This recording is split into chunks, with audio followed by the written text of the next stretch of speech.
there's an ideal calling to you then, eh? Like when you experience yourself as ashamed by your own behaviors, what that means is that there's an ideal inside you that's trying to manifest itself, right? Because you wouldn't be ashamed if you weren't comparing yourself to something better. And the question then becomes, well, what is that better thing that you're comparing yourself to? And it's an ideal.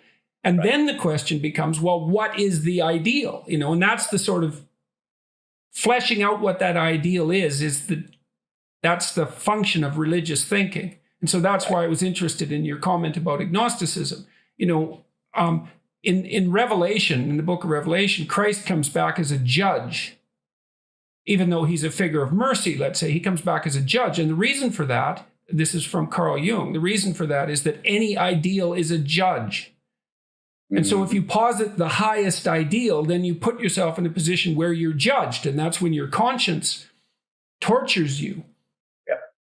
And so you can discover your ideal that way by having a dialogue with your conscience and say, well, I'm not living up to who I should be. Well, who should that be? Like, where does that figure come from? Well, that's a great mystery, that it's the higher form of being that you're capable of manifesting that's calling to you. And let me say this, it was a version of when my mortal father died. I write about this, about being less impressed and more involved. I sobered up. It was time to become a man. It was time to quit relying on the fact that I knew he had my back. He was above government, above law. If I really got in a pickle, he had my back. And now he's physically gone. So this was, I'm going to discard my spiritual father and say, we're racing to the red light, buddy. That's all it is. So what are you doing while it's here? There's one play and you go until you die and that's it. So what are you going to do? Don't be let yourself off the hook thinking, well, there may be life after this. Stop it. So that's what I'd gone through that. My feeling come out of that and I didn't feel this till later because I allowed myself to stay in the midst of being really scared of, oh my gosh, am I going to get struck by lightning here?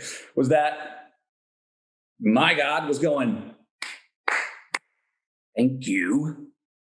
Yes. Wish more of us would put our hands on the wheel. Or we throw this fate card out there really lackadaisically, like, oh, inshallah, say Slavier. I believe, well, okay, if that's it, then ride around and run all the red lights. Get your damn hands on the wheel. Yes, you are supposed to be self-determining. So that got me and woke me up and sobered me up into that position. Now, the going into the rusting coal, I'll say this. So I found that I call it almost like a boomerang reverb. Wherever I am strongest in my own life, I like to go to I actually can inhabit the opposite even better. The deeper I go into whatever would be to create the opposition. Meaning, when I've played prosecuting attorneys, I actually usually believe in the defense's position more and study their defense more, their position more, which then makes me again feel like an underdog over here to go, well, I really got to know what my argument is, because I actually kind of agree with them. When I play defense attorneys, I'll usually agree or push myself to a point of agreeing with the prosecution. Well, at a time where my faith was the most fulfilled, Rustin Cole was like, here's another what I call a boomerang reverb. Here's another time to go way over to the opposite side, because I'm so coming out here with so much steam and where I am and what I really believe and how I'm feeling in life. And you got newborn children and all the things that were opposition that I haven't in my life, opposition to who Rustin Cole was.